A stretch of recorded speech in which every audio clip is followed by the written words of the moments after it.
Joining us, our friend Sean Deveney from Heavy.com. All guests come to you from the Folsom Lake Honda Hotline. Folsom Lake Honda, your one-stop Honda shop. Sean, thanks for the time as always, man. We appreciate you. Let's start in our own backyard here in Sacramento. Your thoughts on the Kings this season with Mike Brown being the new head coach and some of the additions they made during the offseason? Yeah, you do have a sense of same old with the Kings. I think Mike Brown is a pretty good hire. But there is, when you look at the personnel, he's a very defensive-minded coach, and this is a very offensive-minded team. And that's sort of been the history of the Kings is putting together disparate parts that don't always make a lot of sense. And I think that's kind of back where we are now. Obviously the pairing of Sabonis and De'Aaron Fox, I think that's going to be fun to watch. I think Keegan Murray's going to be fun to watch. So I think there's definitely some reasons to check this team out. It's just when you look at the Western Conference, can you really see them finishing higher than 10th or so? That's going to be the issue. In your experience covering this league, how much more defense can a coach get out of a team than what's on paper, Sean? Yeah, it's really hard. You need at least one or two players. And that's what you got to have. Is you can have a coach, but you've got to have one or two players who can take what the coach is saying and bring it to the floor. And I'm just not sure that they've got that. If it's Davion Mitchell or what, but usually you want it to be a big guy, somebody who can protect the rim, and you can build your defense out from around that. I just don't see it on the roster. So I think a coach can do that with just a couple players. But I just don't see that on the Kings right now. So, I think the system will be there. And like you say, it's something that's going to be a point of emphasis. But you can only go so far if you don't have a legitimate rim protector and you don't have, great perimeter defenders either. Sean Deveney from Heavy.com is with us here, Cattles and Ramie, Sactown Sports. Sean, is this thing in Brooklyn going to work?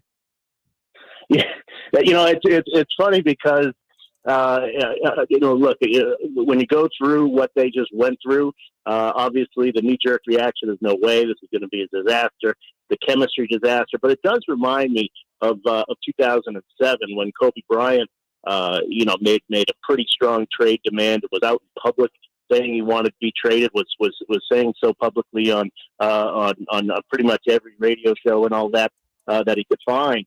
And he didn't get traded. And wound up sticking with the Lakers, and they went to the NBA Finals that year. They make the Pau Gasol trade. So, I can certainly see that happening with this team just because the talent level is so good. And they should be able to be a team that wins 50 games and has a chance in the Eastern Conference. So, I think that they can pull it together. But certainly, look, if they hit some adversity and the wheels fall off a little bit, it could get really ugly with the personalities they have. I just think the talent level, is more, to me, it's more reminiscent of what the Lakers did in 2007. Since Nick went there, I'll ask about the very talented Carnival on the other coast. Can the Lakers make it work? No. Look, if those two guys can stay healthy, obviously that's always the big asterisk is Anthony Davis and LeBron. If they could stay healthy, then you got to give them a chance. You don't want to count them out. But last year, even when those two guys were healthy, they weren't a great team. They were just a couple games above 500. In previous years, when both of those guys were healthy, they had about a 75 or 80% win percentage. That was not the case last year. I think that's, there's just the reality of those guys getting older and things like that. So, I don't think so. I don't think they did enough, in terms of their periphery parts. I understand that they went and got some younger guys. That's a good idea. But they just don't have the pieces. They would have had to have made a Russell Westbrook trade in order to be serious contenders this year, and even that was probably not going to be enough given what was out there for them. Sean Deveney with us here from Heavy.com. All guests come to you from the Folsom Lake Honda Hotline. Folsom Lake Honda, your one-stop Honda shop. Sean, the Draymond Green, Jordan Poole incident, how confident are you in the Warriors just kind of treating that as a blip moving forward and being a defending champion, a team that many people think will be back there this season? Yeah, certainly it's possible, but I think it's going to be a bigger deal than what they've let on. I think that if it was just a blip, then that would be one thing. But there's people in that organization that are tired of Draymond Green. That obviously we know this is not the first time that this kind of thing has happened with Draymond and with his teammates. So he definitely pushes things to the line and goes over sometimes. And there's a lot of people within that organization that are a little tired of it, including some players. So I think that has a chance to leak into the season and be a problem for them. Having said that, they're still probably the best team in the West.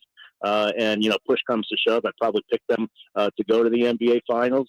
But I don't think that's going to be so easy for them to just wrap it up and get past. I think it's going to take a little more than that. Yeah. Do you think this is a last dance situation for the Warriors, or at least for Draymond Green? And is that something that Draymond can handle and sort of gracefully walk out the door after everything he feels he's done for the Warriors?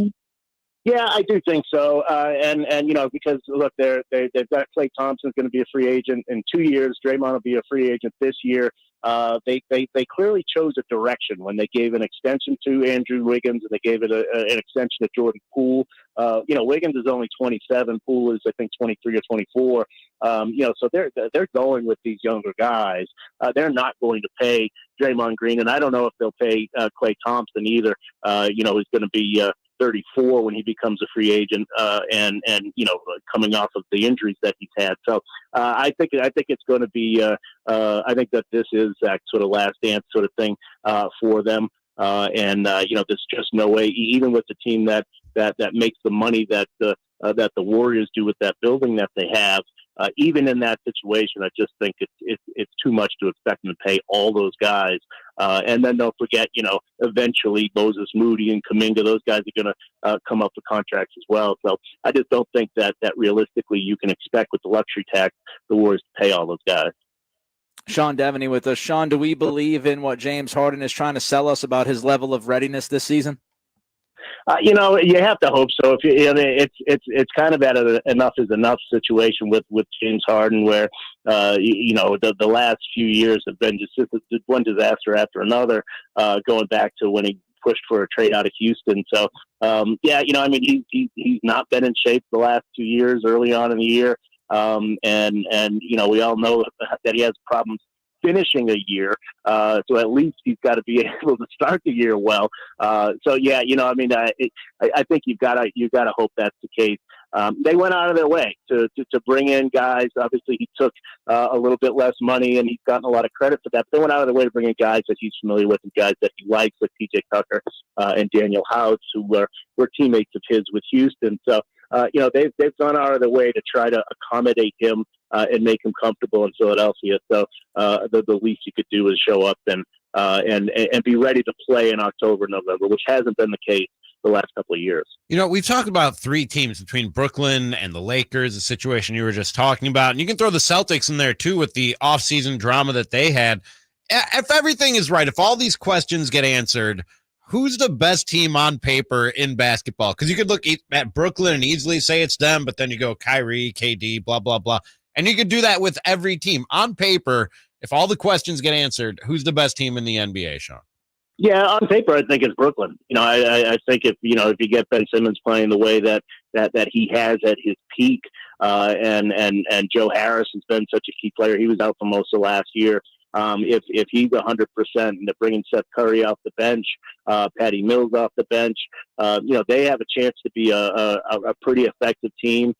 They might have to shore up what they've got in the middle, but top to bottom, that's probably the most talented team. It's just you've got several head cases that you're dealing with, and a coach who whose superstar asked them to be fired. So it's there's a lot of asterisks there. Sean, we appreciate you. Thanks for the time, man. We'll do this again soon. Okay, thanks, guys. All right, there goes Sean Deveney from Heavy.com. Again, all guests come to you from the Folsom Lake Honda Hotline. Folsom Lake Honda, your one-stop Honda shop.